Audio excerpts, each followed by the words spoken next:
Okay, here we go.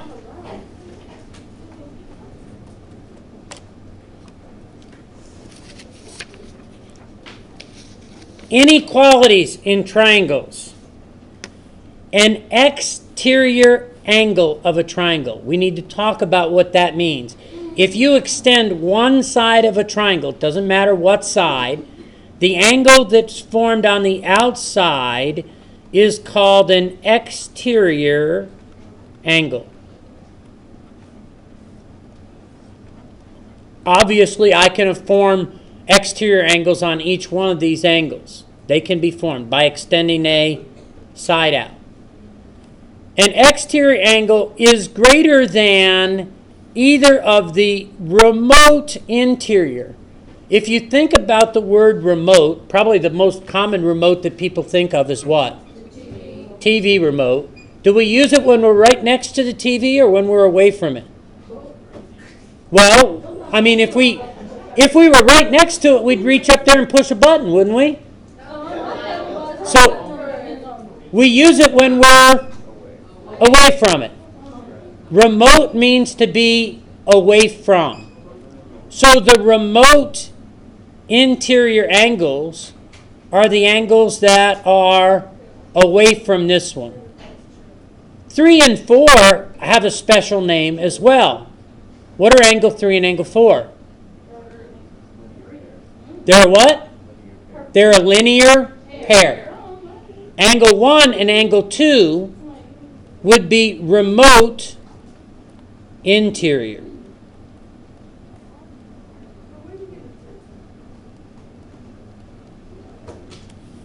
So what this is telling me is that angle 4 is greater than angle 1, and angle 4 is greater than angle 2. No matter what this angle is, it has to be bigger than whatever 1 is or whatever 2 is. I've got an answer.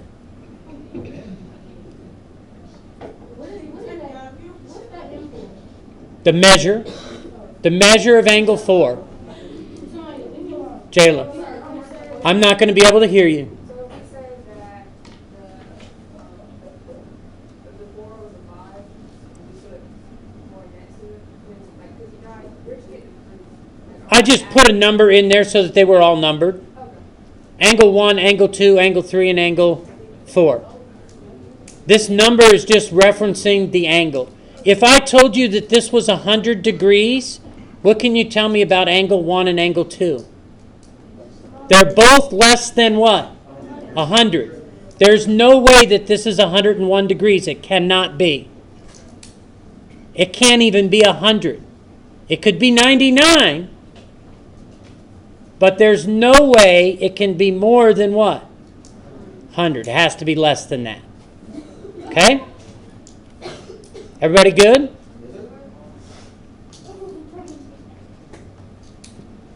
So, you're going to have some problems that ask you, why is angle 1 greater than angle 2? Well, let's look at angle 1.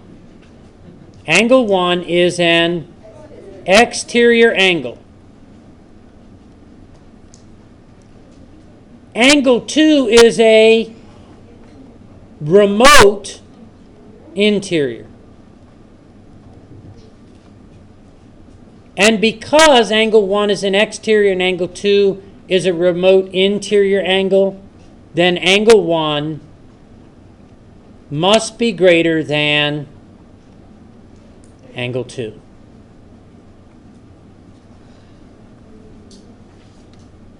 Yes? So it is greater than angle 2. Is it greater than angle 3 also? It's also greater than what? Angle 3. But here they only asked me to what? Explain why it's greater than 2. Well, let's take a look up here. Angle 1 is what? It's an exterior angle. If I look at the picture,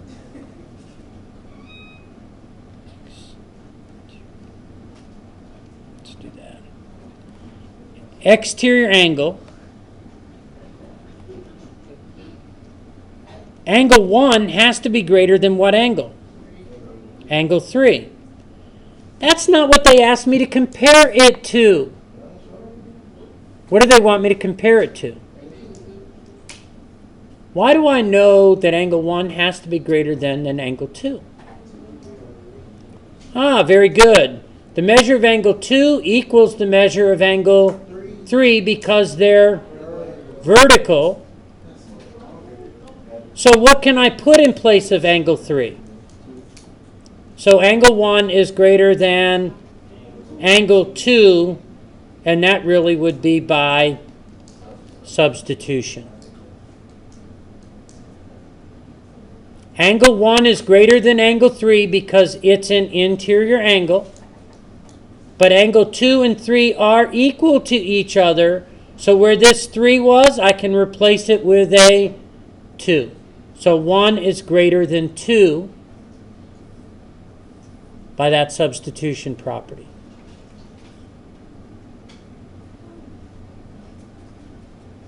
So if we have this on the test on the quiz, we're going to need to say that is that angle 1 is greater than angle 2 by substitution. Yeah, you'd need to state that it was greater than angle 3 to start with because angle 3 was a remote interior, right? This is a remote interior.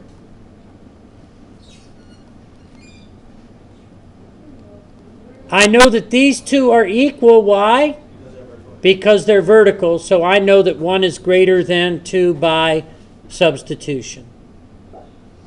Not likely that you'd have something where you had to put 3 steps in it on the test. Not likely. Not saying it's not possible, just not likely. Okay, and can you explain substitution? Substitution says if A equals B, any place I see A, I can replace it with what? In other words, if two things are equal, I can replace either one with the other one. Okay? If you were playing basketball, if they take out a center, what do they replace it with? Typically another what? Another center, don't they?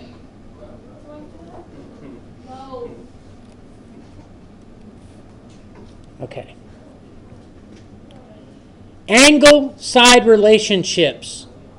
If one side of a triangle is longer than another side, then the angle that's opposite the longer side will be larger than the angle that's opposite the shorter side. Look at 8 and look at 5. Obviously 8 is greater than 5. 8 is larger. This side, AB, is larger than AC, which means the angle that is opposite of the 8, angle C, is bigger than angle B.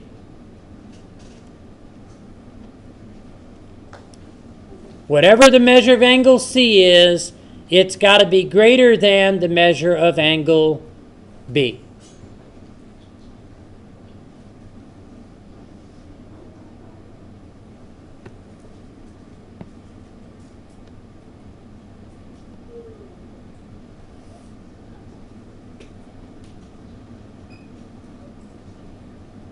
Everybody good so far?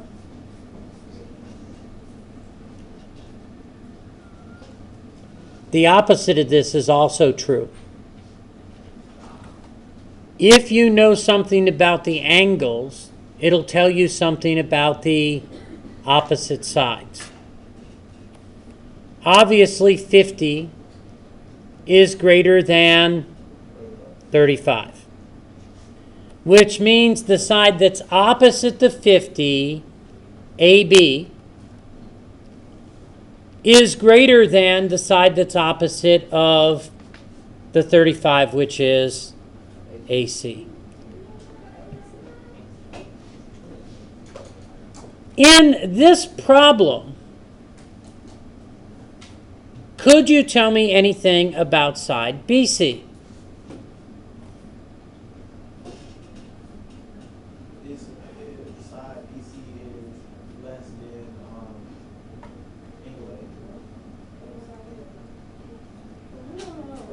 Anybody know how to figure it out?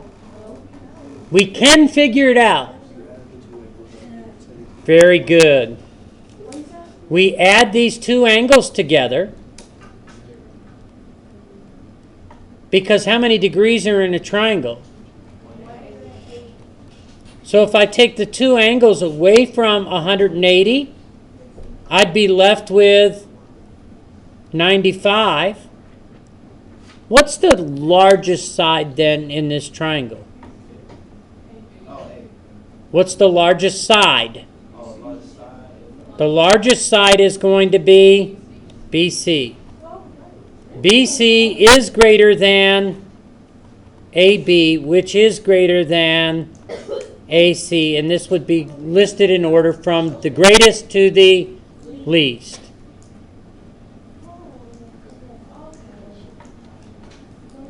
If they give you two angles of the triangle, you can find the third one by adding the two angles together and subtracting the total from 180. And then you can make the comparison of all three sides.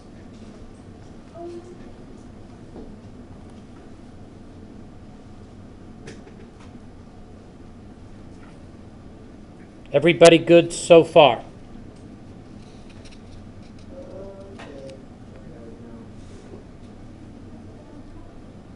Questions?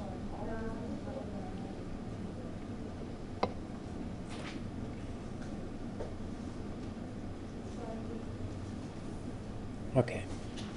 Some of your problems are going to look like this, where they're asking you to list the angles of the triangle in order from least to greatest. If they want the least, then I'm going to look at the smallest side first. The smallest side is AC, which is 9. So the smallest angle is what? Angle B.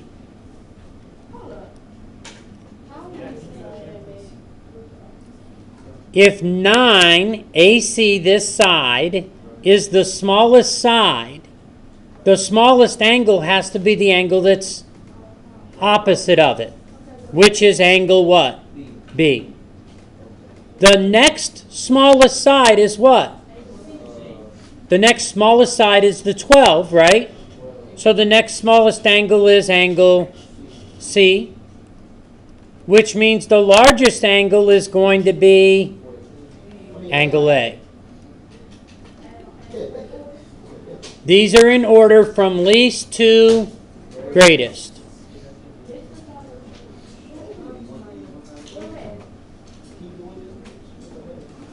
And if we could stop the extra little noises this morning.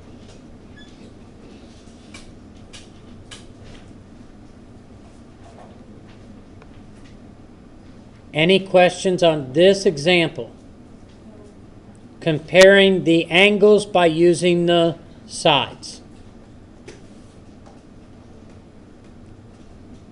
Next example, we're going to compare the sides by using the angles.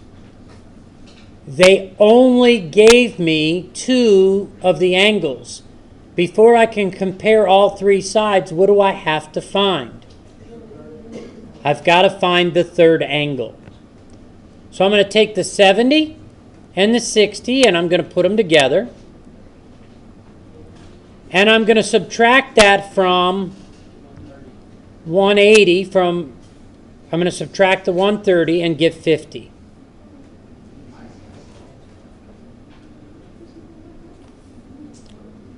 They want my sides in order from the smallest to the largest, least to greatest. 50 is the smallest angle, so what is the smallest side? What's the smallest side? AC, the one that is opposite of it. What is the next smallest angle? 60. What is opposite of it? Segment AB. And last but not least would be the one that's the greatest, and it would be segment BC.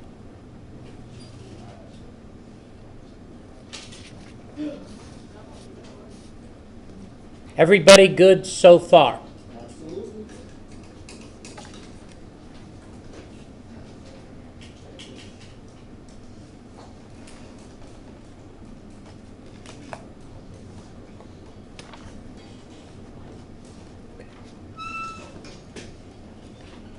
It says determine which side is the shortest in this diagram. Well, I might be able to look at it and tell you which one I think is shortest. I can tell you some of the ones that are definitely not the shortest. There's no way AC is the shortest because it's made up of two segments by itself. But in order to figure this out, I actually have to fill in these missing pieces. I'm going to take 95 and 40 and add them together. That gives me 135, and I'm going to subtract that from 180. That gives me 45. There's two different ways I could get the remaining angle that's over here. The easiest way is to look at this as being a linear pair and just subtract 95 from 180. And if I do that, I get 85.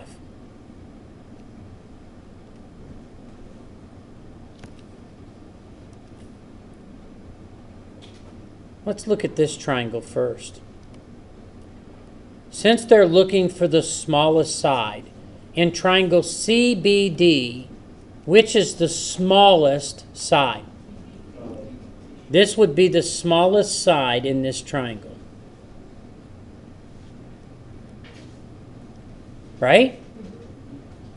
Now let's look at it from a different direction. Let's look at this triangle.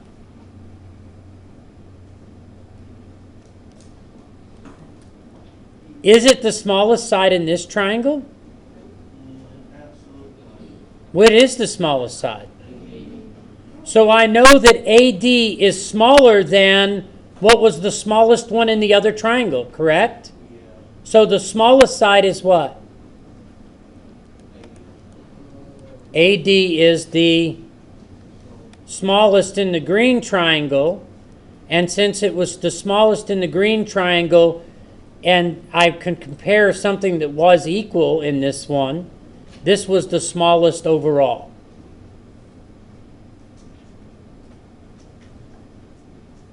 Everybody okay with that one? Here we go. Here we go. I'll back it back out.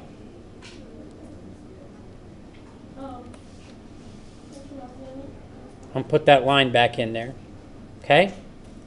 If I look at this triangle,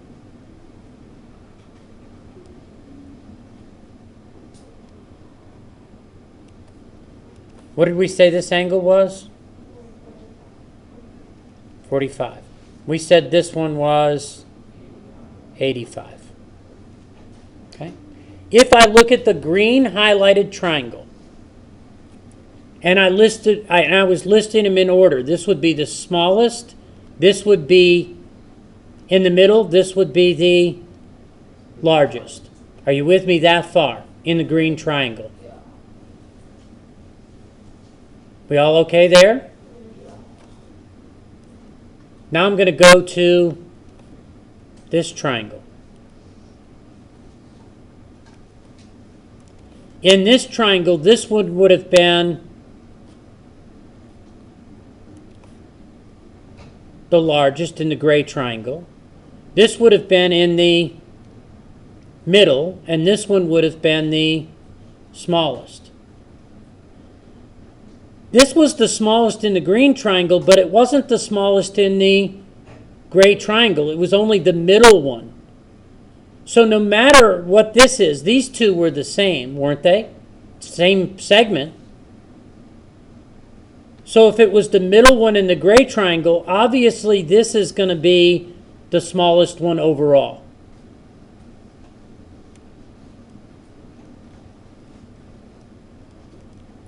If the middle and the smallest were equal, then obviously the smallest one in the gray triangle is smaller than the smallest one was in the green one. So the answer to this would be segment AD. Now, for some reason or another, these last two slides, or three, did not get on your sheet, but they're easy. Don't write this. Write this. The sum of two sides of a triangle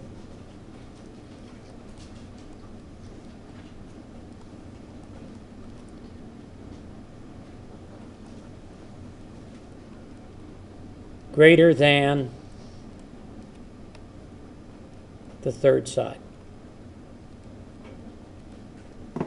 Now, they wrote it this way because if you take the two smallest sides and add them together, obviously if you add the largest side to a small side, it's already bigger than the other side, isn't it? So if you take the two smallest ones and add them together, they have to be greater than the third side. So what looks like the two smallest sides in this picture? BC is definitely one of the small ones. The other small one would be AB. And they're telling me that BC plus AB has to be greater than AC. And I want you to see why this has to be true.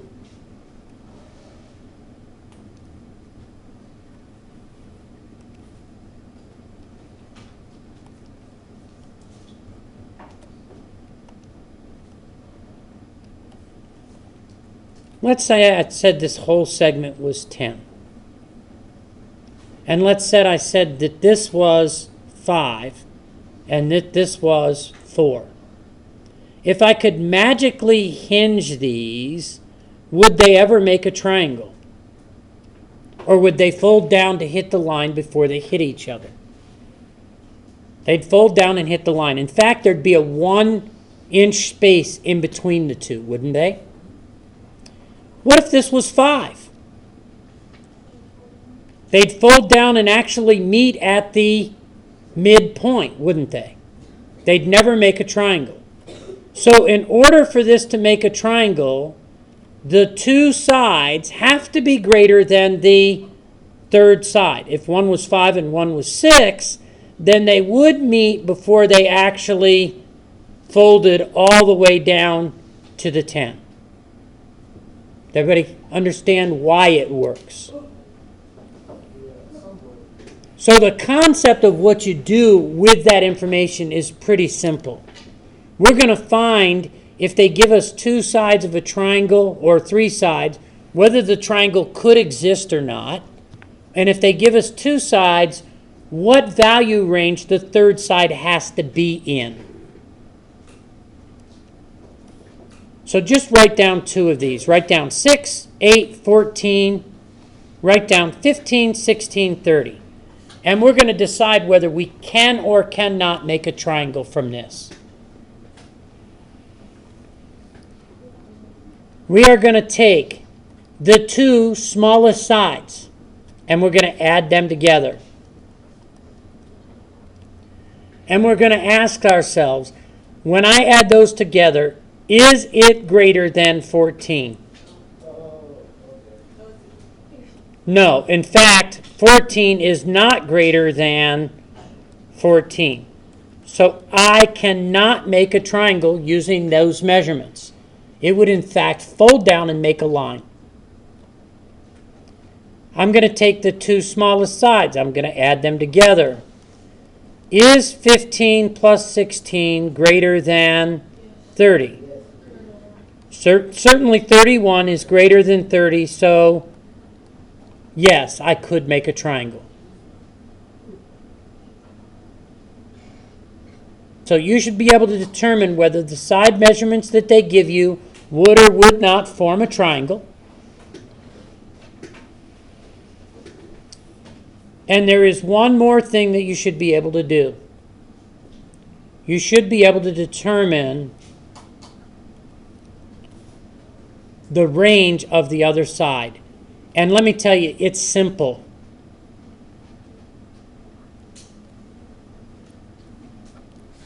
whatever they give you for numbers.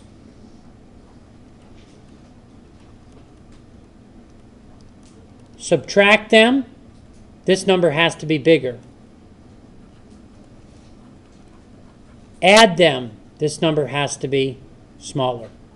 All you have to do. You have to be able to add and subtract. X has to be bigger than 7 minus 3. X has to be less than 7 plus 3. So X is bigger than 4, but it's less than 10.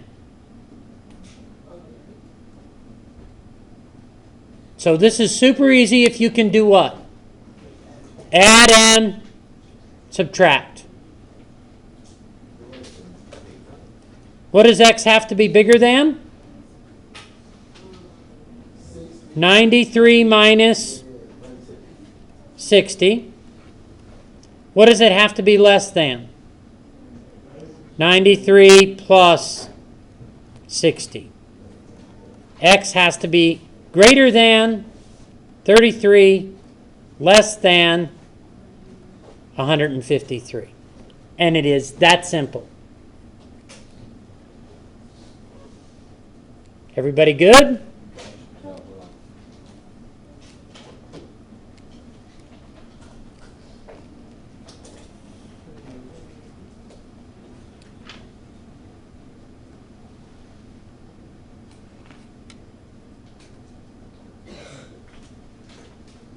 You need to get a workbook. Take out 5.6, Form G.